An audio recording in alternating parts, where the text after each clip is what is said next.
அனைத்து உறவுகளுக்கும் வணக்கம்.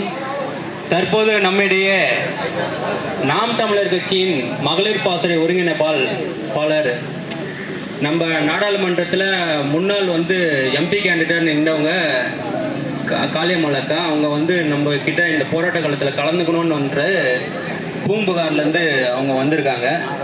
அவங்கள நம்ம நாகப்பட்டினத்துலேருந்து வந்திருக்காங்க. அவங்கள நம்ம எல்லாருமே போராட்ட குழு சார்பாக வரவேற்கிறோம். நன்றி.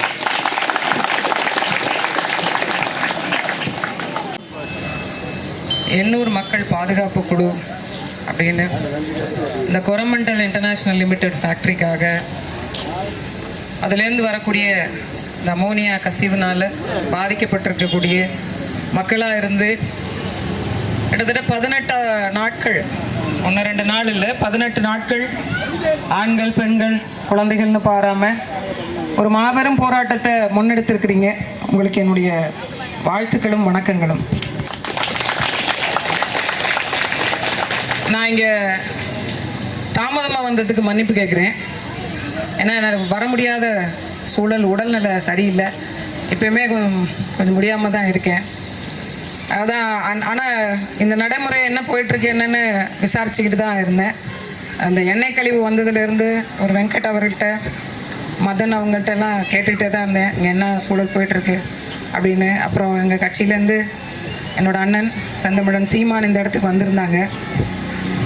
என்றைக்குமே அவங்க உறுதியாக நிற்பாங்க.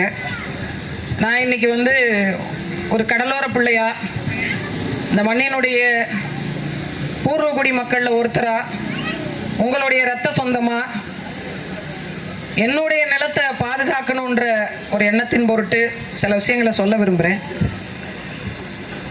உண்மையிலேயே இந்த கடலோர மக்களை பார்க்கும்போதெல்லாம் 2 விஷயம் தோணும். ஒன்று கோபமாக வரும், இன்னொன்று பாவமாக வரும். ஏன்னா நம்மளை மாதிரி நிற்கதியாக நிற்கப்பட்டவங்க யாரும் கிடையாது. நம்மளை மாதிரி அழிந்து கொண்டிருக்கிறோன்னு தெரிஞ்சு போராடாமல் இருக்கக்கூடிய மக்கள் வேறு யாரும் கிடையாது. அதனால் எனக்கு அந்த கோபம் வரும். நான் உட்கார்ந்தோடனே அந்த அம்மா சொன்னாங்க, 18 நாளாக போராடுறவங்க, எங்களுக்கு விடிவு காலமே பிறக்கலை அப்படின்னு. எனக்கு தெரிஞ்சு நான் 2013 போராடுறோம்மா, கூட நிற்க கூட ஆள் இல்லை. எனக்கு கத்திக்கொண்டே தெரிகிறோம் என்னென்னு, இந்த கடல் சூழியலை எப்படியாவது பாதுகாக்கணும்னு. யார் பாதிக்கப்படுறோமோ அந்த பாதிப்பு நிலையே தெரியாமல் ஒரு மக்கள் இருக்காங்கன்னு வச்சுக்கோங்க, அது கடலோர மக்கள் மட்டும்தான். ஏன், உங்கள் கடலை விற்றும் போதும் நீங்கள் அவங்க கூட தான் நின்னீங்க. அந்த கடலை கூறு போட்டும் போதும் அவங்க கூட தான் நின்னோம். நிற்கதியாக்கப்பட்டு தெருவில் நிற்க வைக்கும் போது அவங்க கூட தான் நிற்கிறோம். கடைசி வரைக்கும் அவங்க தான் வாழ வைப்பாங்கன்னு நம்பணும்.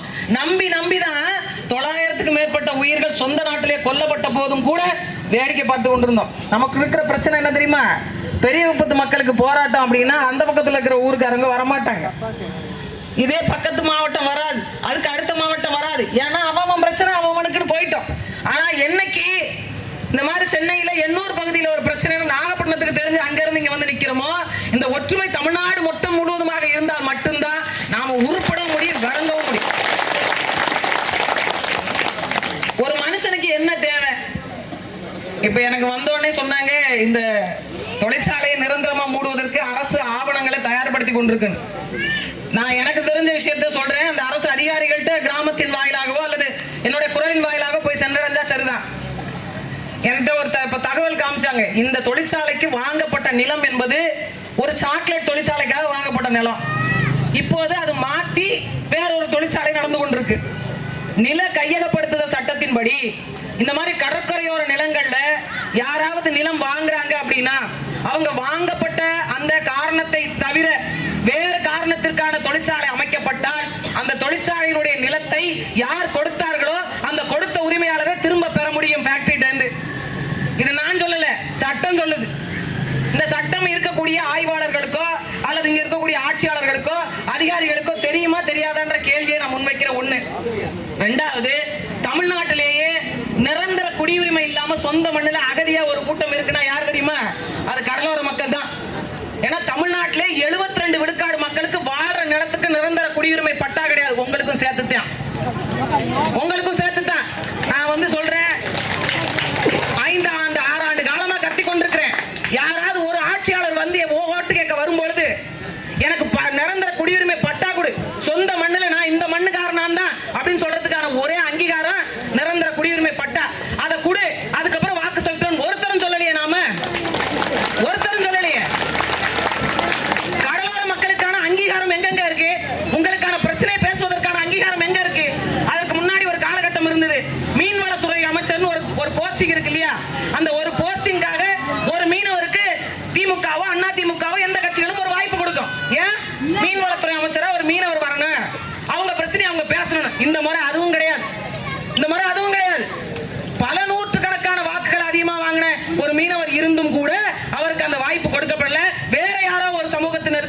கொடுக்கப்பட்டு அவர் கடல் தண்ணியில இறங்குங்கன்னா முட்டிக்கால அளவுக்கு யாராவது தூக்கி கொண்டு போக வேண்டியது. அவருக்கு கத்தில மீனும் தெரியல, காணாயத்த மீனும் தெரியல. அவர் வந்து உங்க பிரச்சனை பேசுவார். எனக்கு என்ன கோபம் தெரியுங்களா? நான் இங்க வந்து நின்னது தேர்தல் அரசியலுக்காக இல்ல, உரிமையற்ற ஒரு இன மக்களுக்கான ஏதாவது ஒரு விடியல கொடுத்துட மாட்டோமா? பாரம்பரிய மீனவர்களை காப்பாற்றுகின்ற சட்டத்தை நிறைவேற்ற மாட்டோமா? இந்த கடலும் கடற்கரை கடலாளிக்கு தான் சொந்தம் ஒரு வாதத்தை முன் வச்சிட மாட்டோமான்னு இந்த மண்ணில் வந்து நின்று என்ன புறக்கணிச்சிங்க. இன்னைக்கு வந்து நிக்கிறேன், நாளைக்கு வந்து நிப்பேன். இன்னும் எனது உயிர் இந்த மண்ணை விட்டு போகிற வரைக்கும் இந்த கடலுக்காக கடற்கரை மக்களுக்காக நிற்பேன். ஏன் தெரியுமா? இந்த மண்ணு எங்களுடைய மண்ணு. இந்த மண்ணை காப்பாற்றுவதற்கு என்னுடைய பாட்டன் பூட்டன் பல்லாயிரக்கணக்கான பேர் உயிர் நீத்திருக்கிறான். நீங்க நினைச்சிட்டு இருப்பீங்க வெள்ளக்காரன் வந்தோடனே பெரிய ராணுவ படை கட்டி இந்தியான்னு ஒரு நாடு கிடையாதப்பா எல்லாரும் அடிச்சாங்க. இல்ல, அவன் கடல் வழியாகத்தான் உள்ள புகுந்தான். முதல்ல அவன் அடிச்சவன் யாருன்னா கடல்வாடி மக்களை தான் அடிச்சான். நாம தான் போராடணும், நாம தான் முடிஞ்ச அளவுக்கு அவனை விரட்டி பார்த்தோம். அதுக்கு பிறகுதான் உள்ள வந்தான். உலகத்துக்கே வாணிபத்தை சொல்லி கொடுத்த நீங்க நாம இன்னைக்கு தெருவில் நின்று கொண்டு 1/2 சென்ட் நிலங்குடியான்னு போராடிட்டு இருக்கிறோம். 1000 ரூபாய் காசு கொடுப்பாங்களான்னு போராடிட்டு இருக்கிறோம். 5000 ரூபாய் காசு கொடுப்பாங்களான்னு போராடிட்டு இருக்கோம். உலகத்துக்கே வாணிபத்தை சொல்லி கொடுத்த ஒரு இனம் இன்னைக்கு எந்த மூலையில போய் ஒடுங்கி நிக்கிற பாருங்க. ஏன்? நமக்கான அரசியல் பங்கேற்பு என்பதே இல்ல. யாராவது ஒருத்தர் சட்டமன்ற உறுப்பினராகவோ அல்லது வார்டு கவுன்சிலராகவோ அல்லது நாடாளுமன்ற உறுப்பினராக போய் என் இனத்துக்கான அரசியலை செய்வேன்னு யார் ஒருவரும் இல்ல. நம்மளோட தனிப்பட்ட வாழ்வியலை பார்க்க ஆரம்பிச்சோம். ஏன் குடும்பம் ஏன் பிள்ளைன்னு இருந்தோம். அதனாலதான் இன்னைக்கு கடல்ல காசாயிடுச்சு. உங்களுக்கு தெரியுமா? இப்ப புதுசா ஒரு திட்டம் ஒதுக்கியிருக்காங்க 2000 கோடி. கடைசி வரைக்கும் நம்ம தெருக்கோடி தான். கடைசி வரைக்கும் நம்ம தெருக்கோடி தான்.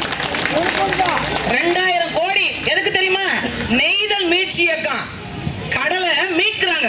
அப்ப கடல் யார்ட்ட அடமானம் இருக்கு? மீட்கணும்னா அடகு வைக்கணும் இல்லையா? அப்ப கடல் யார்ட்ட அடமானம் இருக்கு? கடல் அம்பானி கிட்டையும் அதானி கிட்டையும் அடமானம் போய்விட்டது. அதனாலதான் அந்த கடலை மீட்பதற்கு 2000 கோடி. அது என்ன சொல்லியிருக்காங்க நீங்க கேட்டுக்கணும். முதல் கட்டம் என்ன சொல்லியிருக்காங்க? கடற்கரையோர நிலம் வளம் இருக்கு இல்லையா, அதை பாதுகாக்க போறோம்.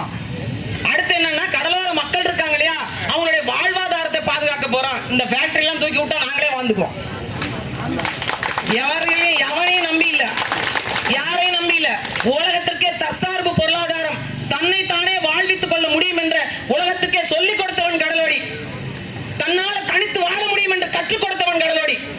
யார் ஒரு தேவையும் இல்லை. நான் கடலுக்கு போவேன், மீன் பிடிப்பேன், வந்து வித்துருவேன், காசாக்கிடுவேன், உணவு உற்பத்திக்கும் கொடுத்துருவேன். ஆனா நீங்க இப்ப என்ன செய்றீங்க? என் வாழ்வாதாரத்தை பாதுகாக்க போறேன்றீங்க. சுத்தமா மூச்சு விட காத்த குடியா? முதல்ல நல்ல காத்த குடு, அப்புறம் நீ காசு கொடுக்கலாம், அப்புறம் என் வாழ்வாதாரத்தை பார்க்கலாம். இங்க என்னவா இருக்கு? நம்ம பிரச்சனை என்னன்னே தெரியலங்க நமக்கு. அதுதான் இங்க சிக்கல். நமக்கு பிரச்சனை என்னன்னே தெரியல. நான் ஏற்கனவே எனக்கு தெரிஞ்சு 2013 உங்க எத்தனை பேர் என்ன பார்த்திருப்பீங்கன்னு தெரியல, இதே 800 அனல் மின் நிலைய போராட்டத்துக்கு நாகப்பட்டினம் இருந்து இங்க வந்திருந்தேன் பச்சிலம் குழந்தையோட.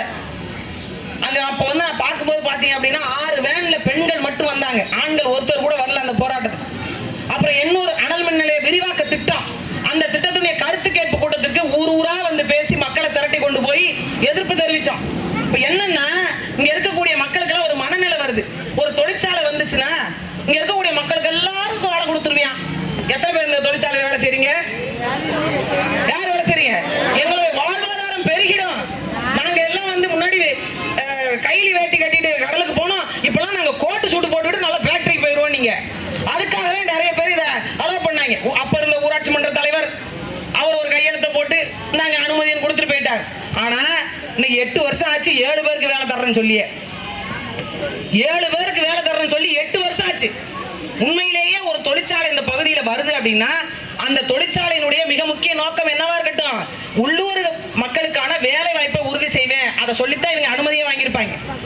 இங்க இருக்கக்கூடிய நில வளத்தை நான் பாதுகாப்பேன், என்னால சுற்றுச்சூழல் மாசு அடையாது, அடைஞ்சதுன்னா அதை நான் இந்த வகையில சரி செய்வேன். அதுதான் அந்த சுற்றுச்சூழல் தாக்க மதிப்பீட்டு அறிக்கை. அதுல அதைத்தான் சொல்லுவாங்க. இப்ப இவங்க ஆதாரம் தர்றாங்கல்ல, இவங்களோட இஐஏ ரிப்போர்ட்டை எடுத்து பாத்தீங்கன்னா அடுத்த 2.5 மணி நேரத்திலேயே சொல்லிடலாம் இவங்க என்னென்ன சட்டத்தை மீறி இருக்கிறாங்க, என்னென்ன குளறுபடி பண்ணியிருக்காங்க. இதுக்கு வருஷக்கணக்கான ஆய்வு பண்ணணும்னு அவசியமே இல்லை. அப்படியே ரொம்ப டெக்னிக்கல் பர்சன் உள்ள போய் தேடணும் அப்படின்னா கூட அதிகபட்சம் 2 நாள் போதும், 2 நாள் போதும். இந்த தொழிற்சாலை என்ன சட்ட அத்துமீறலை செஞ்சிருக்கு, ஒரு வாயு கசிவு, அதனால் மக்கள் பாதிக்கப்பட்டிருக்காங்க, இந்த தொழிற்சாலை இந்த இடத்துல வேண்டாம்னு சொல்றாங்க அப்படின்னா அரசாங்கம் யார் பக்கம் நிக்கணும்? தொழிற்சாலை பக்கம் நிக்கணுமா, மக்கள் பக்கம் நிக்கணுமா? மக்கள் பக்கத்தை நிக்க வைக்க வேண்டியது நம்மளோட வேலை. அந்த ஆட்சியாளர்களை உருவாக்கி இருக்க வேண்டியது நம்மளோட வேலை. நான் பகிரங்கமா சொல்றேன், நீங்க 1000க்கும் 500க்கும் காசு வாங்கிட்டு ஓட்டு போடுற வரைக்கும் நம்ம வம்சம் உருப்படவே போறது போறதில்ல. இந்த இலவச திட்டங்கள் அறிவிக்கிறாங்கல்ல, யாராவது ஒருத்தர் நல்ல படிப்பு கொடு, நல்ல தண்ணி கொடு, சரியான சாலை கொடு, படிச்ச பிள்ளைகளுக்கு வேலை கொடு, அதுக்கப்புறம் தூக்கிட்டு போய் அவன் 1000 ரூபாய் நான் தர்றேன் அப்படின்னு சொல்றதுக்கு ஒருத்தர் இல்ல. இன்னைக்கு பிரச்சனை எல்லாரும் வந்து உட்கார்ந்துருக்கோம், பிரச்சனை எல்லாரும் வந்து உட்கார்ந்துட்டு இருக்கோம். ஆனா ஒரே ஒரு கணம் யோசிச்சு சரியான உங்கள ஒருத்தரை நீங்க தேர்ந்தெடுத்து வச்சிருந்தீங்கன்னா இந்த தொல்லையே கிடையாது, இவ்வளவு பிரச்சனையே கிடையாது. மனுஷன் பெரிய சுயநலவாதிங்க. அவன் நல்லா இருந்தா போதும், அவன் குடும்பம் நல்லா இருந்தா போதும் நினைப்பான். ஆனா பக்கத்து வீட்டுக்காரன் இல்லாம இவனால வாழவே முடியாது என்ற யதார்த்தத்தை புரிந்து கொள்ளணும். இப்ப உண்மையிலே சொல்ல போனா இந்த பெரிய குப்பத்தில் இருக்கக்கூடிய மக்கள், சுத்து வட்டாரத்தில் இருக்கக்கூடிய மக்கள்லாம் ஒண்ணு சேர்ந்து போராடுறீங்கல்ல, அவங்க நினைச்சிட்டு இருக்கிறாங்க, நாமளுமே நினைச்சிட்டு இருக்கோம் நம்மளுடைய சுவாசத்துக்கு போராடுறோம். இந்த காத்தை தான் அவங்களும் சுவாசிக்கணும். யார் கையெழுத்து போட்டு கொடுத்தாங்களோ அவங்க பிள்ளை இருக்குது இல்லையா, அவங்களும் இந்த காத்தை தான் சுவாசிக்கணும். அவங்களுக்கும் சேர்த்து தான் போராடி கொண்டிருக்கோம். இன்னும் சொல்ல போனா இயற்கையை பாதுகாப்பதற்காக போராடி கொண்டிருக்கக்கூடிய கூட்டம் இது. இதற்கான மதிப்பு மரியாதையை அரசாங்க அதிகாரிகள் உடனடியாக கொடுக்கணும். நீங்க பேச்சுவார்த்தைக்கு வர்றீங்க அல்லது மக்களுக்கு தேவையான அவங்களுடைய கோரிக்கைகளை நிறைவேற்றுறீங்கன்னா உடனடியா செஞ்சு முடிங்க. ஏனென்றால் உங்களுடைய தளபதிகள், மன்னர்கள் உங்களுக்கு யாருக்காக இந்த அரசாங்கம் நடக்கிறது என்றால் இங்க கூடியிருக்கக்கூடிய மக்களுக்காகத்தான் நடக்குது அப்படிங்கறத ஆட்சியாளர்கள் புரிந்து கொள்ளும். நமக்கு எதை கேட்கணும் எதை கேட்க கூடாதுன்றதுல தெளிவு வேணும். ஒரு சட்டம் ஒரு திட்டம் வருது, இந்த மாதிரி தொழிற்சாலைகள் வருது அப்படின்னா நிலம் வாங்கும் போதே தடுத்து நிறுத்தணும்னா நிறுத்திடலாம். ஒரு கட்டத்துக்கு மேல வளர்ந்த பிறகு நாம் போராடித்தான் பல திட்டங்களை விட்டுட்டோம். இன்னைக்கு என்ன ஆயிடுச்சு, இன்னைக்கு கடற்கரை முழுக்க காசாயிடுச்சு. இன்னும் பல பேருக்கு தெரியல நம்ம அதானியோட கடல்ல தான் மீன் பிடிச்சிட்டு இருக்கோம். எல்லாம் எங்க கடல், அது வங்க கடல், அது உங்க கடல் நம்ம பேசிட்டு இருக்கோம். கிடையாது, வேதாந்தா குழுமத்தோட கடல் இது. வேதாந்தா குழுமம் யாரு தெரியுமில்ல, தூத்துக்குடியில துப்பாக்கி சூடு நடத்தினால ஸ்டெர்லைட் ஆல அந்த ஓனரோட கடல் தான் அது. இந்த பக்கம் அதானி வாங்கி இருக்கிறாரு, மரக்காணத்துக்கு அந்த பக்கம் அவர் வாங்கி இருக்கிறாரு. இல்ல நாம என்ன செய்யறோம், அது எப்படிங்க கடலை விற்க முடியும்? காளியம்மாள் இங்க இருந்து வந்து கடலை வித்துட்டானா, கடலை இவங்களுக்கு தெரியுமா வித்துட்டாரா இல்லையான்னு ஆவணத்தை பாத்திருக்கீங்களா வெங்கட்? பாத்திருக்கீங்கல்ல, வித்துட்டாங்க. இந்த பெரிய குப்பத்துல வீட்டு இருக்கக்கூடிய அந்த அம்மன் மீது சத்தியம் மட்டும் சொல்றேன், கடல் விற்கப்பட்டு விட்டது. இதுக்கு மேலே நாம போராடலாம் வச்சுக்கோங்க. இந்த மிச்ச மீதி சொச்சா இருக்கிறதும் கிடையாது. ஏன்னா கடலை 2 வகையா பிரிச்சிருக்காங்க. மொத்தமா பிரிச்சிருக்கிறத விட்டுருங்க. கடலை கூறு போட்டிருக்கிறதுல 2 வகை. ஒண்ணு 12 நாட்டிகள் மைல் வரைக்கும் மாநில அரசினுடைய எல்லை. மாநில அரசினுடைய எல்லை 12 நாட்டிகள் மைல் வரைக்கும். அதாவது ஒரு நாட்டிகள் 1.25 கிலோமீட்டர் சொல்றாங்க இல்லையா, அந்த மாதிரி ஒரு கணக்கீடு வச்சுங்க பாவம். அதே மாதிரி 12 நாட்டிகள் மைல்ல இருந்து 100 நாட்டிகள் மைல் இருக்கு இல்லைங்களா, அது மத்திய அரசினுடைய எல்லை. இப்போ ஒரு சட்டம் இருக்கு. இந்த சட்டம் கிட்டத்தட்ட 2.5 ஆண்டுக்கு மேல ஆகுது. நம்ம ஆட்களுக்கு தெரியுமா என்னன்றதை மட்டும் சொல்லுங்க. இந்த சட்டம் 2.5 வருஷத்துக்கு மேல ஆகுது. யாருக்காக போடப்பட்ட சட்டம்?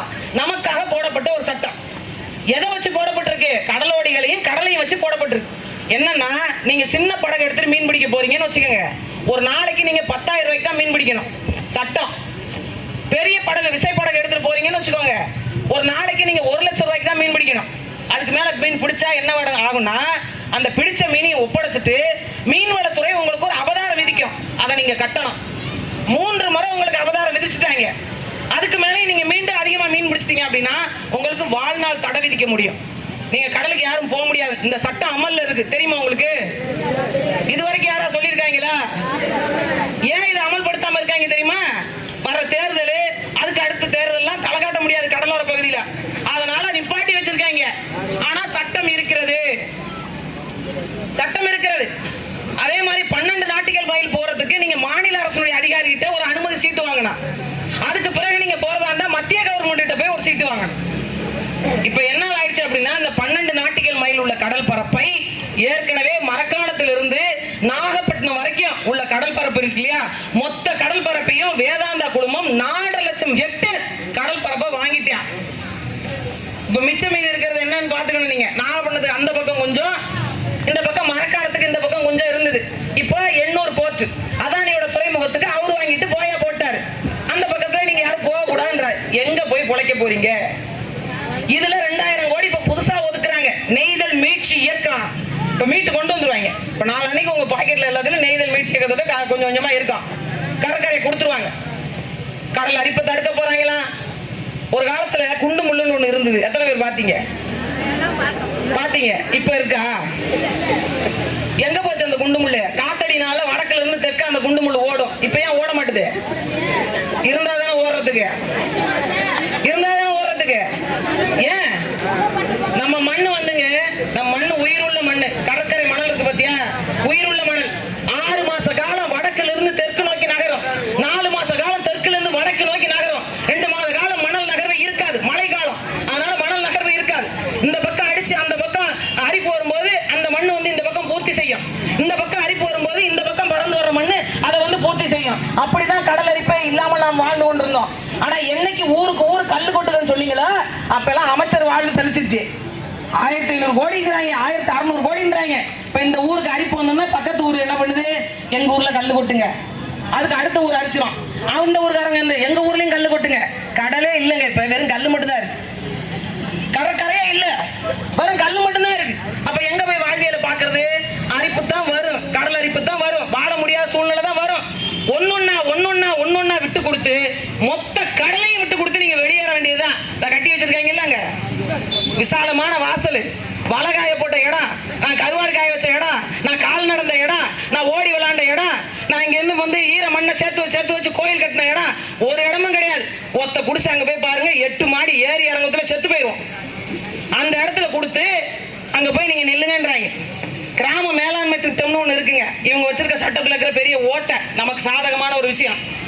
அந்த வரைபடத்தை நீங்க வரைஞ்சு எங்களுடைய எதிர்கால பயன்பாட்டுக்கு இந்த இடம் வேணும்னு நீங்க கையை காட்டிட்டீங்கன்னா அந்த இடத்தை யார் நினைச்சாலும் கை வைக்க முடியாது, சட்டம் சொல்லுது. ஆனா இதை மக்களுக்கு கடத்தவே இல்லை அரசாங்கம். இதை மக்களுக்கு கடத்தவும் இல்லை, மக்களுக்கு செய்ய வைக்கவும் இல்லை. 20 கிலோமீட்டருக்கு ஒரு அனல் மின் நிலையம் இருக்குங்க. 20 கிலோமீட்டருக்கு. ஆனாலும் தமிழ்நாட்டில் 6 மணி நேரம் பவர் கட் ஆகுது. 6 மணி நேரம் பவர் கட் ஆகுது. 20 கிலோமீட்டருக்கு கடற்கரையில ஒரு அனல் மின் நிலையம், 2 அணுமின் நிலையம். இவ்வளவு அணுமின் நிலையங்கள், அனல் மின் நிலையங்கள் இருந்த போதும் எனக்கான மின்சாரம் இல்லை. அப்ப இதெல்லாம் எங்க போகுது? இதனுடைய கழிவுகள் எல்லாத்தையும் கொட்டுகிற குப்பை தொட்டியாக என் கடல் மாறிடுச்சு. இதுல இருந்து மீட்டு உருவாக்கம் செய்வது இன்றைய போராட்டம் என்பது இந்த ஒரு ஆளை இழுத்து மூடுவது மட்டுமல்ல, ஒட்டுமொத்த கடற்கரையும் கடலையும் பாதுகாக்கின்ற பாதுகாவலர்களாக நாம் மாறலன்னா, இங்க இன்னைக்கு நீங்க போராடுவீங்க, நாளைக்கு நாங்க நாகப்பட்டினம் போராடுவோம், அடுத்து தூத்துக்குடி போராடுவாங்க. தூத்துக்குடியில ஒண்ணுமே இல்லாம போகுது. அந்த மாதிரி ஒவ்வொரு மாவட்டமும் போராடி ஒரு கட்டத்துல நாம் சகித்துக் கொள்ள தொடங்கிட்டோம். உண்மையா இல்லையா? சுனாமி வீடு ஒன்று கட்டி கொடுத்தாங்க. நான் வந்து ஏற்கனவே பட்டா வீட்டுல இருந்தேன். எனக்கு என்ன சொன்னாங்க, 500 மீட்டருக்கு அந்த பக்கம் தான் நீங்க வாழணும். இப்ப சுனாமி வரும் பாருங்க, வர்ற சுனாமி என்ன செய்யும், கவர்மெண்ட் சொல்லிடுச்சு 500 மீட்டருக்கு அந்த பக்கம் நம்ம அலைய அப்படி கூட நகர்த்தக்கூடாது, அலைய எங்கிட்ட நிப்பாட்டிக்கும். 500 மீட்டர் தான் அதோட கோடு, அடிக்கவே அடிக்காத அலை. அதனால 500 மீட்டருக்கு அங்கிட்டு தான் வீடு கட்டி கொடுக்கணும், அதுதான் சேஃப்டி அப்படின்னாங்க. சரி, கட்டி கொடுத்துட்டு பட்டா கொடுத்தாங்க. இந்த பட்டா வாங்கி பார்க்குறேன், எத்தனை பேர் பார்த்தீங்கன்னு தெரியல. வாங்கி பார்க்குறேன், இந்த வீட்டை நீங்கள் விற்கவோ அடகு வைக்கவோ முடியாது, உங்கள் பிள்ளைகளுக்கோ வாரிசுதாரருக்கோ எழுதி வைக்க முடியாது. நாளை ஒரு காலகட்டத்தில் இந்த வீட்டுக்கு அடியில் நிலத்தில் ஏதாவது நிலக்கரியோ அல்லது கனிம வளங்கள் ஏதாவது இருக்குமே ஆனால் நீங்கள் தெருவில் நின்று கொண்டு வீட்டை என்னிடம் கொடுத்து விட வேண்டும். சத்தியமா இருக்கு, சத்தியமா இருக்கு. நீங்க போய் பாருங்க. வங்கியில அதை போய் அடகு வைக்க முடியாது, வங்கியில பேங்க்ல லோன் வாங்க முடியாது. அப்புறம் என்ன இருக்கு இது? என்ன ஹைகோர்ட்டுக்கு இந்த வீடுன்னு கேக்குறேன். எதுக்கு இதை கொடுத்த நீ? நான் வாழ்ந்துட்டு இருந்த நிரந்தர பட்டாவில் இருந்த எண்ணெய புடுங்கிக்கிட்டு தற்காலிக ஒப்படைப்பு பட்டா, அலாட்மெண்ட் ஆர்டர். ஒரு சில ஊர்லயாவது பரவாயில்ல, உங்க பேர்ல கரண்ட் பில் கட்டுறீங்க. நான் 17 வருஷமா 16 வருஷமா நான் கல்யாணம் பண்ணிட்டு அந்த ஊருக்கு போனதுல இருந்து நான் கலெக்டர் பேர்ல தாங்க கரண்ட் பில் கட்டுறேன். சிரிக்காதீங்க, வயிற்றுச்சலோட சொல்றேன். கலெக்டர் பேர்ல தான் நான் கரண்ட் பில் கட்டுறேன். கலெக்டர் வீட்டுல தான் நாங்க ஒண்டி கொடுத்துறோம் நடத்துறோம். நாளைக்கே வந்து அந்த ஆள் காலி பண்ணுன்னு சொன்னா நான் காலி பண்ணி ஆக்கணும், கேட்க முடியாது. ஏன்? உங்களை அடிச்சாலோ உதைச்சாலோ கொன்னு போட்டாலோ போராடுவதற்கு கூட யாரையாவது தேடித்தான் நம்ம நிக்கணும், ஆட்களே கிடையாது. காரணம் என்ன? நமக்கான அரசியல் அங்கீகாரமே இல்லை. ஏதாவது ஒரு தொகுதி, இது கடலோர மக்களுக்கான தொகுதி, மீனவ மக்களுக்கான தொகுதி, அப்படி ஒரு தொகுதி உண்டா?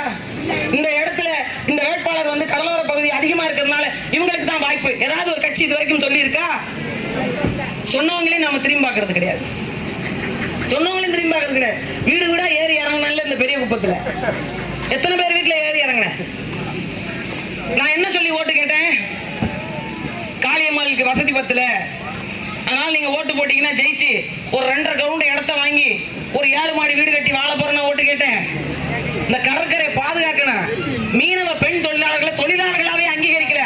8 மணி நேரம் வேலை பார்த்தா அவங்க எல்லாம் தொழிலாளர்கள் அங்கீகாரம் வாங்குறாங்க. 12 மணி நேரத்துக்கு மேல வேலை செய்யக்கூடிய இந்த மீனவ பெண்களை இதுவரைக்கும் யாரும் தொழிலாளர்கள் அங்கீகரிக்கல. அதுக்கான அங்கீகாரத்தை பெற்றுக் கொடுக்கணும் அப்படின்னு கேட்டேன். என் நோட்டீஸ் வாங்கி கிழிச்சு போட்டீங்க. ஏன்? நான் 1000 ரூபாய் காசு தரல, காந்தி தாத்தா தரல. நீங்க நான் இந்த தளத்துக்கு வந்ததுக்கு காரணம் என்ன தெரியுமா? உங்களை போல நான் ஒரு சாமானிய வீட்டு பிள்ளைதான். நாளும் பொழுதும் கடல்லே கிடக்கக்கூடிய ஒரு கடலோடி மகனுடைய பிள்ளைதானா. எங்க அப்பாவுக்கு கடலை விட்டா வேற எதுவுமே தெரியாது. மீன் பிடிக்கிறதுல எங்க குடும்பமே கோலாக்கார வீட்டு குடும்பம். இந்த கோலா மீன் அவங்க தான் பிடிச்சேன்னு கிளைம் பண்றாங்க. அது என்னன்னு தெரியல. அந்த குடும்பம் நானு. அப்படி இருந்த ஒரு குடும்பத்துல இருந்து வந்த பிள்ளை. ஏன் கடலோர மக்களுக்கான வாழ்வியலுக்காக போராட வந்தேன் தெரியுமா? கடல் நம்மளுடையதுன்னு இத்தனை ஆண்டு காலம் நினைச்சிட்டு இருந்தான். திடீர்னு வந்து ஒருத்தன் சொல்றான், கடலை 5ஆ பிரிச்சு வச்சிருக்கேன், நீ ஒரு மூலையில கிடக்க வேண்டிய ஆளு, உனக்கும் கடலுக்கு சம்பந்தம் இல்லைன்னு சொல்றியான். ஒரு சட்டத்தை போட்டு, அந்த சட்டம் யார்கிட்ட இருக்கு? இந்த அரசியல்வாதிகள் கையில தான் இருந்தது. அதை பார்த்து படிச்ச பிறகுதான் ஏன் நிலத்துல எவன்டா சொந்தம் கொண்டாடுறது, இது எங்களுடைய ரத்தமும் வேர்வையும் சிந்திய கடலும் கடற்கரைண்டா, அதை பாதுகாக்க வேண்டிய பெரும் பொறுப்பு இல்லை என்றா நம்ம வாழ்ந்த எண்ணத்துக்கு தான் இந்த களத்துல நின்று கத்த தொடங்கினேன். அப்ப ஒத்தையால கத்துனேன். இப்படி இன்னைக்கு ஒரு பெரும் கூட்டம் என்ற எங்க அண்ணனுடைய தலைமையின் கீழே கத்தி கொண்டிருக்கிறோம். ஏன்?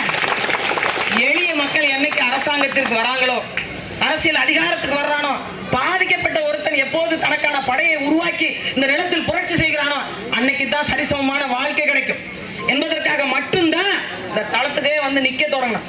அரசியலுக்கு பெண்கள் வர்றதுல எவ்வளவு பிரச்சனை இருக்குன்னு உங்களுக்கும் தெரியும், எனக்கும் தெரியும். அதுலயும் ஒரு கடலோர புள்ள வந்து நிக்கிறதுல எவ்வளவு பிரச்சனை இருக்குன்னு உங்களுக்கும் தெரியும், எனக்கும் தெரியும். அதை தாண்டி குடும்பம், குழந்தை, பின்புலம் எல்லாவற்றையும் கடந்து, சமூகம் எல்லாவற்றையும் கடந்து நிக்கிறது அப்படின்னா உங்களை போன்றவர்கள் இருக்கின்ற நம்பிக்கையில் தான். எல்லாவற்றிற்கும் மேலாக யாரோ ஒருத்தருக்கு கடலையும் கடற்கரையும் பாதுகாக்கணும்ன்ற எண்ணம் இருந்தா பத்தாது. உங்கள் வீட்டை பாதுகாப்பது அல்ல, உங்கள் பிள்ளைகளை பாதுகாப்பது அல்ல, உங்கள் பெற்றோர்களை பாதுகாப்பது அல்ல, உங்கள் தலைமுறையை பாதுகாக்க வேண்டும் என்றால் கடல் நம் கையில் இருக்க வேண்டும். அது மட்டும்தான் நமக்கு சொத்து, அது மட்டும்தான் நமக்கான வாழ்வியல், அது மட்டும்தான் நமக்கான வரலாறு, அது மட்டும்தான் நம்மளுடைய எல்லாம். இதை மறந்து கடந்து போய் அது ஒரு பொழைக்கிற இடமா பாத்தீங்கன்னா நாம் வாழ்றதே வேஸ்ட்டுங்க. ஏன்னா எல்லாரும் இயற்கையை தன்னோட தேவைக்காக மட்டும் வணங்குவாங்க. ஆனா கடற்கரை மக்கள் மட்டும்தான் காலையில் எந்திரிச்சு வந்தாலே கடலை பார்த்து கும்பிடுகின்ற ஒரே இனம் கூட்டம் இருக்கிறது என்றால் அது கடலோர மக்கள் மட்டும்தான். எதுலங்க குறைஞ்சு போயிட்டோம்? வீரத்துல, அறிவுல, தொழில்நுட்பத்துல, ஆற்றல்ல, பெண்மையில எதுல குறைஞ்சு போயிட்டோம்? ஆனா ஏன் நமக்கு இந்த போராட்ட குணம் மட்டும் மத்து விட்டது? இயற்கை எதிர்த்து போராட துணிந்த நமக்கு இந்த எதிராளிகளை எதிர்த்து போராட முடியாதா என்ன?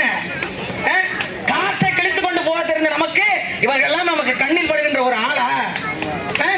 ஆனாலும் நம்ம ஏன் என்ன இப்படியே உட்கார்ந்து தெரியுமா? நம்ம கிட்ட ஒற்றுமை இல்ல. நம்ம வெளியிலேயே நம்மள போய் பேசுறாங்க, நம்ம சொல்லுவாங்க நீங்க எல்லாம் களிநண்டு பரம்பரைன்றாங்க. ஒன்னு ஏறுனா இன்னொன்னு பிடிச்சி இழுக்கும், இது ஏறுனா இந்த பக்கம் பிடிச்சி இழுக்கும். ஏன்னா அடுத்தவங்களை ஏற்றி விட்டுவோம், மற்றவங்களை ஏற்றி விடுவோம். அது நம்மளோட வழக்கமாயிடுச்சு. என்னவோ தெரியல, நமக்கு விதிக்கப்பட்ட சாபம்னு நினைக்கிறது. யாரை வேணாலும் ஏற்றி விட்டு அழகு பார்ப்போம். அவர் சாமி கும்பிடுற சாமி ஏதாவது பண்ணி கொடுங்க சாமி நம்ம கேட்க தயாரா இருப்போம். ஆனா நம்மள ஒருத்தர் ஒரு இடத்துக்கு வந்து நிக்கணும், ஒரு சினிமா தயாரிக்கணுமா அந்த இடத்துக்கு அவன் வரணும், ஒரு பாட்டு பாடணுமா அவன் அந்த இடத்துக்கு வரணும், ஒரு பேசணுமா அவன் அந்த இடத்துக்கு வரணும், ஒரு அரசியல போகணுமா அவன் அந்த இடத்துக்கு வரணும். எல்லாவற்றிற்கும் அடிப்படை அரசியல். அந்த அரசியல நீங்க என்னைக்கு பங்கேற்கிறீங்களோ, அந்த அரசியல் அதிகாரத்தை என்னைக்கு நீங்க பெறுறீங்களோ அன்றைக்குத்தான் நமது உரிமை நமதாகும். இல்லைன்னா நீங்க அடுத்தவங்க காலம்புரை கெஞ்சிட்டு தான் போகும். அதிலும் குறிப்பா நான் சொல்றேன்,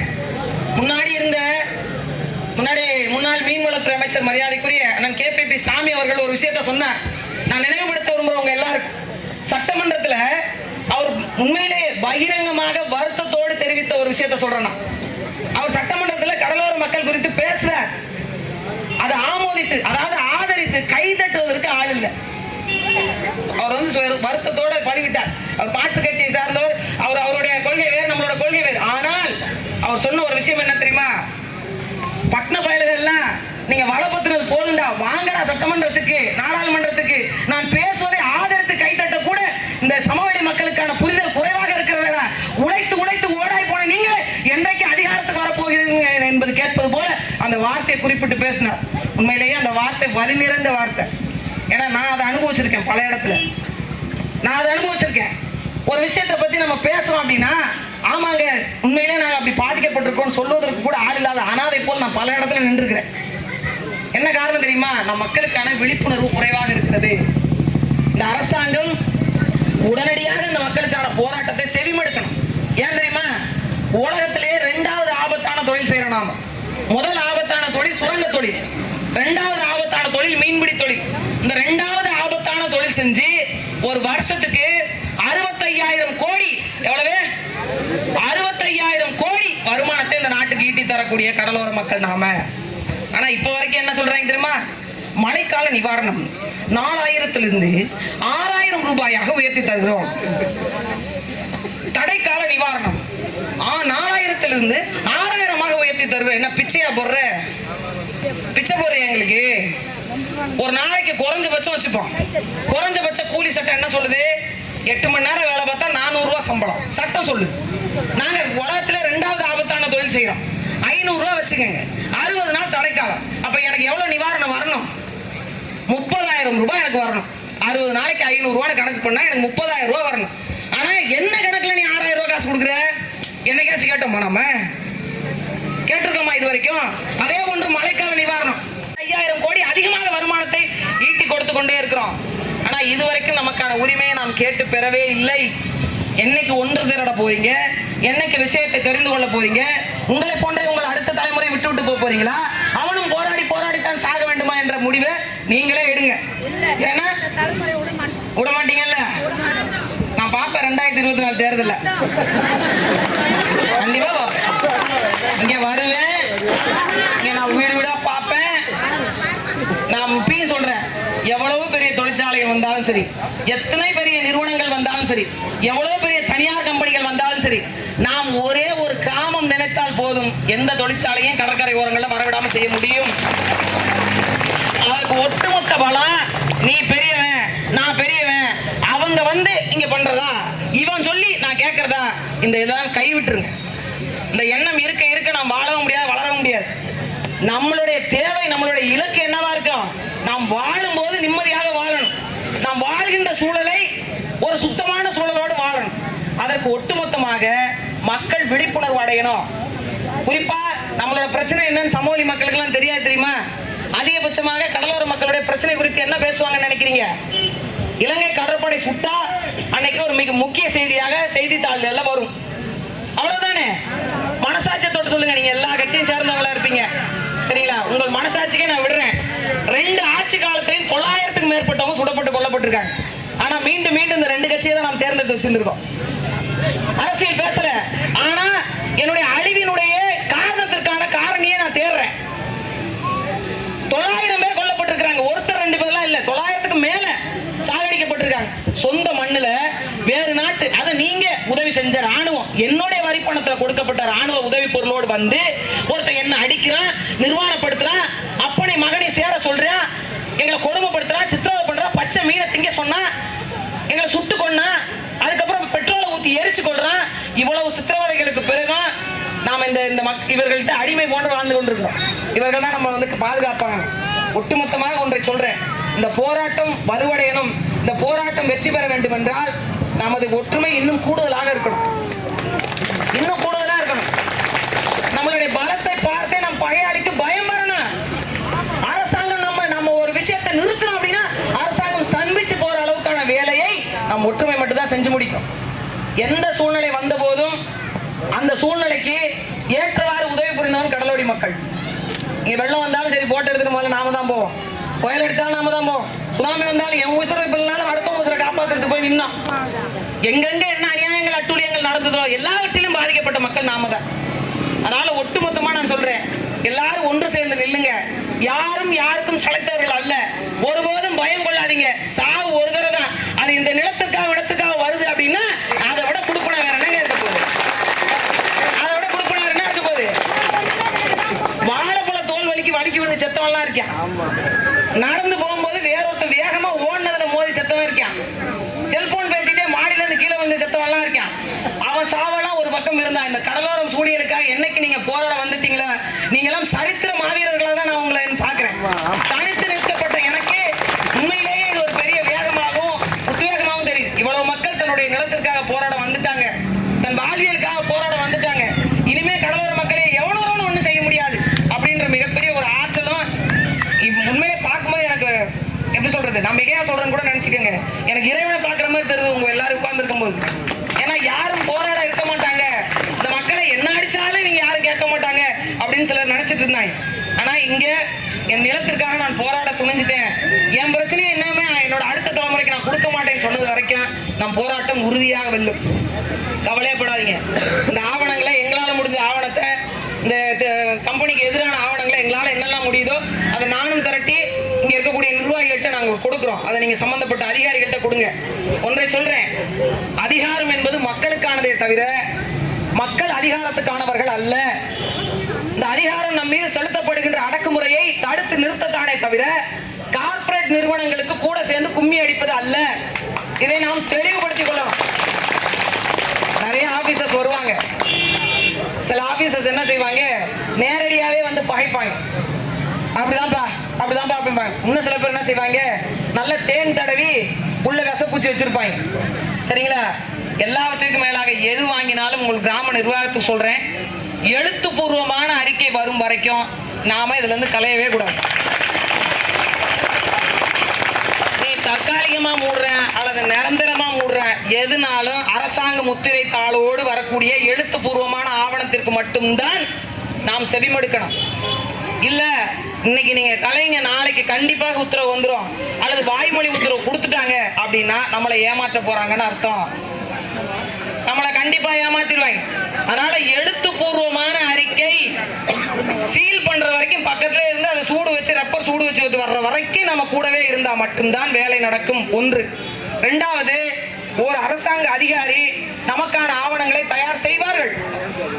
நல்லவர்களாக இருந்தால், இந்த நிலத்தின் மீது அக்கறை உள்ளவர்கள் இருந்து கண்டிப்பா செய்வாங்க. ஆனாலும் அதற்கான ஆவணங்களை இப்ப என் பசிக்கு நீங்க சாப்பிட்டீங்க அப்படின்னா என் பசி போகாது. அதற்கான ஆவணங்களை நாமும் தயார் செய்ய வேண்டும். மக்கள் போராட்டம் எவ்வளவு வலுவானதோ அதே போன்று சட்ட போராட்டமும் வலுவானது. ரெண்டும் சேர்ந்தால் மட்டும்தான் வெற்றி பெற முடியும். இதுவரைக்கும் நடந்ததெல்லாம். ஏன்னா நம்ம மக்கள் என்ன பண்ணுவோம், அந்த சூழ்நிலைக்கு சட்டுன்னு ஒரு வேலை நடக்கணும் அப்படின்னா நம்ம மனதை இயல்பா மாத்திக்குவோம். மாத்திருக்காங்க. நல்லா கடலூர் மாவட்டத்தில், நான் ஊரை சொல்லியிருக்கேன் நிறைய இடத்துல, ஒரு அனல் மின் நிலையம் போராட கூப்பிட்டாங்க. பச்சை பிள்ளையை தூக்கிட்டு போயிட்டேன். நானும் என் பிள்ளை பால் குடிக்கிற பிள்ளை 8 மாசம் இருக்குன்னு நினைக்கிறேன், தூக்கிட்டு போயிட்டேன். போராடுறோம். ஒரு நாள்ல 2 நாள்ல இந்த மாதிரி தான் மக்கள் எல்லாம் ஒன்று கூடி உட்கார்ந்து கிட்டத்தட்ட ஒரு வாரத்துக்கு மேல போராட்டம் போயிட்டு இருக்கு. அந்த கம்பெனிக்காரர் என்ன பண்ணிட்டாரு, எப்பயுமே 1 நாள் 2 நாள் உட்காருவாங்க, அப்புறம் கலைஞ்சிருவாங்க. இப்ப என்ன 8 நாள் 9 நாள் போயிட்டு இருக்குன்னு அடுத்த நாள் அதிரடி படையை கொண்டு வந்து தடியடி நடத்த பிளான் பண்ணிட்டாங்க. அதுக்கு அடுத்த நாள் வட்டாட்சியர் பேச்சுவார்த்தைக்கு வராரு. அப்பவும் கலையில பக்கத்து கிராமங்கள்லாம் வந்துருச்சு. ஒரு இடத்துல என்ன செஞ்சுட்டாங்க தெரியுமா, போலீஸ் வழக்கு போட்டுச்சு. ஃபர்ஸ்ட் 2வது அக்யூஸ்ட் A1 A2 நான் போட்டாங்க எஃப்ஐஆர். நான் அப்பதான் அந்த IAS எக்ஸாம் எழுதுறதுக்கு படிச்சுட்டு இருக்கேங்க. என் மீது நான் பெயிலபிள், பிணையில வெளியில வர முடியாத ஒரு கேஸ், 3 கேஸ், 3 நாள் 3 வழக்கு போட்டாங்க. பச்சிலம் குழந்தைய வச்சிருக்கேன். உங்களுக்கு தெரியுமா, இந்த மக்கள் யாருமே எனக்கு ஜாமீன் கொடுக்க வரல. என்ன சிரிக்கிறாரு, எனக்கு எப்படி இருந்திருக்கும், உண்மையிலே வரல. ஊர்காரங்கள்ல இருந்து நான் இங்கேருந்து போறேன், நிர்வாகி ஒருத்தர் வராரு, அண்ணே கோர்ட்டுக்கு வரேன்னு சொல்லியிருந்தீங்களே அப்படின்ற தலையை டொயின் தொங்க போட்டுட்டு அவர் பாட்டுக்கு போறாரு. என்னை கண்ணால பார்த்து அவரால் பேச முடியல. என்ன காரணம்னா அடக்குமுறை. காவல் அதிகாரிகளை விட்டு, அங்க இருக்கக்கூடிய பெரிய அதிகாரிகளை விட்டு கிராமப்புறத்தை ஆஃப் பண்ணிட்டாங்க. ஆனா எனக்கு 2 பேர் அந்த கிராமத்துல இருந்து 60 வயசுக்கு மேற்பட்ட ஒரு அம்மாவும் ஒரு அப்பாவும், என் பொண்ணு எங்களுக்காக வந்து அங்கேருந்து நின்றுச்சு, அதை விட்டுறதாடா அப்படின்னு அந்த 2 பேர் வந்து எனக்கு ஜாமீன் கொடுக்க வந்தாங்க. அந்த 2 பேருக்கான வாழ்வியலை நம்ம பார்க்கணுமா வேண்டாம்? எனக்கு இதுவரைக்கும் ஜாமீனே கொடுக்க வரலான்னு அது என் மக்கள், என் கடற்கரை, நான் போராடித்தான் ஆவேன்னு வழக்கை நான் போய் கோர்ட்ல ஃபேஸ் பண்ணி வெளியில வந்தேன். என் மீது அந்த போடப்பட்ட பொய் வழக்கு அப்படின்றத நிரூபிச்சு நான் வெளில வந்தேன். என்னால பரீட்சை எழுத முடியல, என் கனவே போயிடுச்சு. எங்க அப்பாவோட பெரிய கனவு அது, என் பிள்ளை எப்படியாச்சும் ஒரு கலெக்டர் ஆகி பார்க்கணுன்றது. வீட்டில் வந்து அழுதுட்டு உட்காந்துருக்கேன். என் கணவர் வந்து என்கிட்ட ஒரு வார்த்தை சொன்னார், நீ கலெக்டரானா ஒரு மாவட்டத்தில் இருக்கிறவங்க மட்டும்தான் நல்லா செய்ய முடியும்.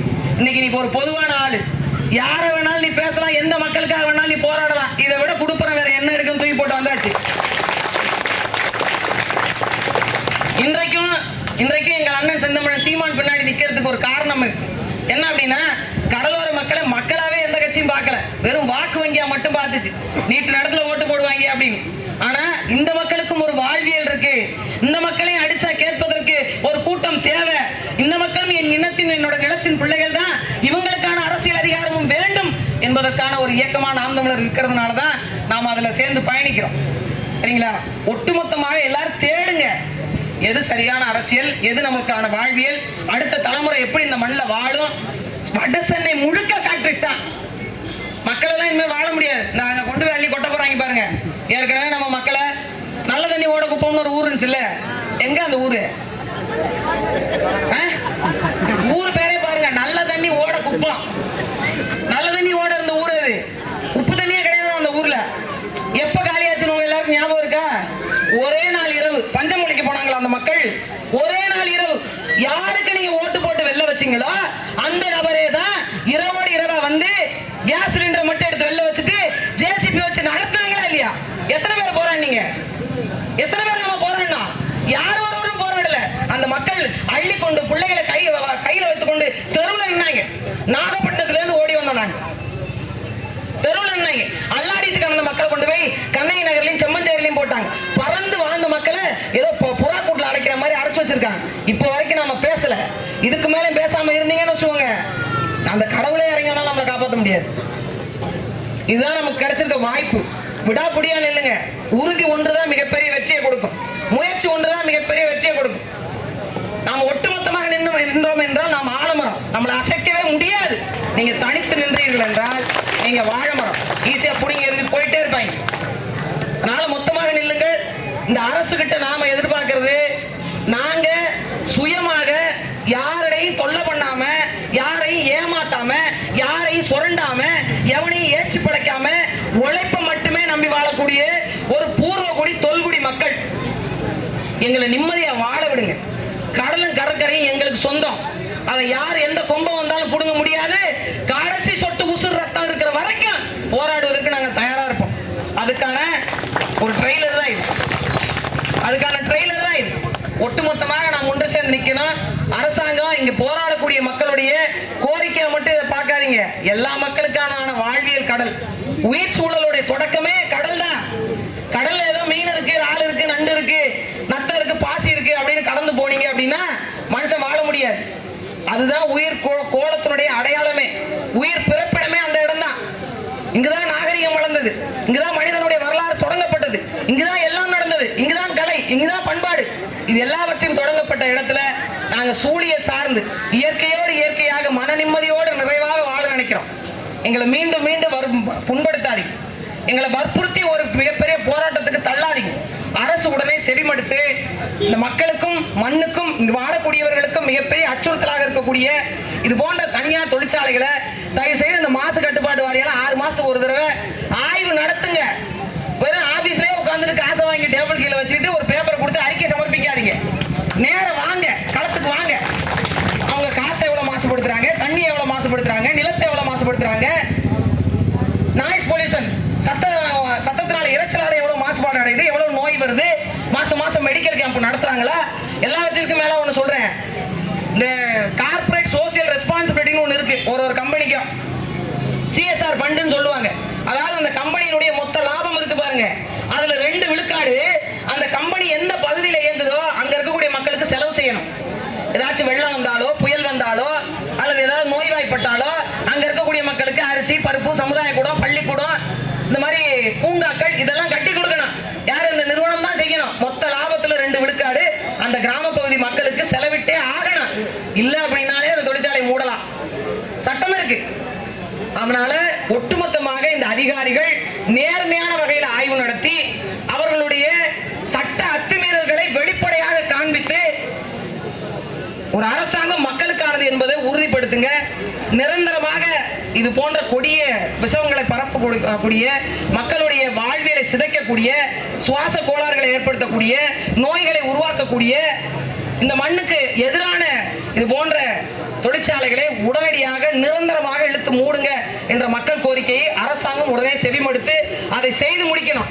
அப்பொழுதுதான் உண்மையிலேயே இந்த மக்களுக்கான அரசாங்கமா இந்த அரசாங்கம் பார்க்கப்படும்.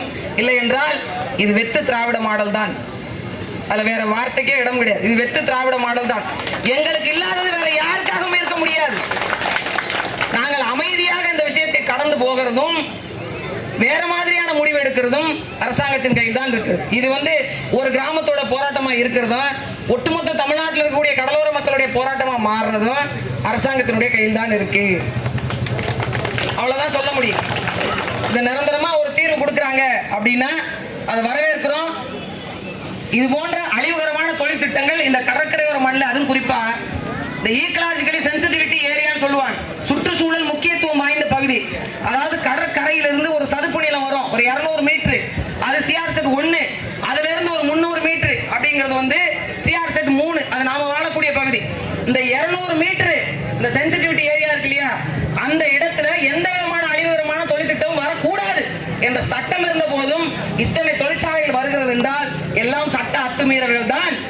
அதனால இவங்க சிஆர்செட் கிளியரன்ஸ் வாங்கியிருக்காங்களா, இஏஏ ரிப்போர்ட்ல என்ன வச்சிருக்காங்க, நிலம் வாங்குதல்ல ஏற்கனவே சாக்லேட் ஃபேக்டரின்னு வாங்கி இங்க சிமெண்ட் ஃபேக்டரி நடத்துறாங்க அப்படின்னா இதுவே பெரிய ஒரு இங்க இருக்கக்கூடிய மக்களுடைய ஒத்துழைப்பு இல்லாம அவங்களுடைய அனுமதி இல்லாம இது நடத்தப்படுது அப்படின்னா உண்மையிலேயே இது சட்ட அத்துமீறல் தான்.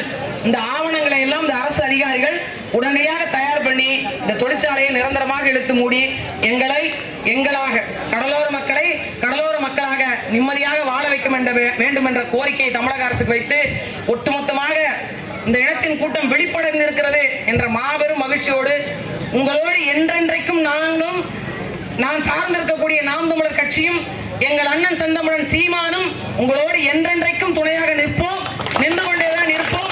இந்த மண்ணினுடைய காவலர்களாக எப்பொழுதும் இருப்போம். நாம் ஓட்டு போட்டாலும் சரி போடலனாலும் சரி, ஒரு அம்மாவுக்கு பிரச்சனைன்னா ஒரு புள்ள நிக்கிற மாதிரி எங்க அடிச்சாலும் ஓடுறாரு எங்க அண்ணன், எங்க அடிச்சாலும் ஓடுறாரு. அது போன்று யாரெல்லாம் தொல்குடி மக்களோ அந்த மக்கள் எல்லாம் ஒன்று சேர்ந்து, அதுவும் குறிப்பாக கடலோர மக்களை பழங்குடியின மக்கள் பட்டியலை சேர்ப்போன்னு பல ஆட்சியாளர்கள் சொல்லிட்டாங்க. இதுவரைக்கும் நம்மளை சேர்க்கல. ஒட்டுமொத்தமான உங்கள் கோரிக்கையோடு அந்த கோரிக்கையை சேர்த்துக் கொள்ளுங்க. நாம இந்த மண்ணினுடைய பூர்வ குடிகள், அதனால பழங்குடியின மக்கள் பட்டியலில் நாம் சேர்க்கப்படணும். மீன்வளத்துறையில் ஒரு துறை இருக்கு, போய் பாருங்க எத்தனை கடலோர மக்கள் வேலை செய்யறாங்கன்னு போய் பாருங்க. மொத்தமாவே 3 விழுக்காடுங்க, மொத்தமாவே. பாக்கி 97 விழுக்காடு கடலுக்கும் சம்பந்தம் இல்லாதவர்கள் தான் வேலை பார்க்கறாங்க. அதே மாதிரி கடலோர வாரியம், கடற்படை, இது எதுலையுமே நாம கிடையாது. என்ன காரணம்? நாம அது சார்ந்து படிக்கல, அது சார்ந்த விழிப்புணர்வு ஏற்படுத்தல, அது சார்ந்த வேலை வாய்ப்புக்கு நாம போக விடாம பண்ணல. இதுக்கான காரணம் என்ன அப்படின்னா நாம இது பற்றிய தெளிவோடு இருக்கணும். ஒட்டுமொத்தமாக ஒன்றிணைந்து போராடுவோம். நமக்கான வெற்றி மிக விரைவில் இருக்கு. அரசாங்கம் செவிமடுக்க தொடங்கி இருக்கு. செவிமடுக்கவில்லை என்றால் என்ன நடக்கும்ன்றதையும் அரசாங்கம் உணர்ந்திருக்கு. அதனால நமது வெற்றி மாபெரும் வெற்றியாக மாறும். இது போன்ற அழிவுகரமான தொழிற்சாலைகள் நிரந்தரமாக எடுத்து மூடப்படும். ஒரு ரம்மியமான, ஒரு சுதந்திரமான, நல்ல காற்றை சுவாசிக்கின்ற வாழ்க்கை விரைவில் நாம் வாழ்வோம். நன்றி, வணக்கம்.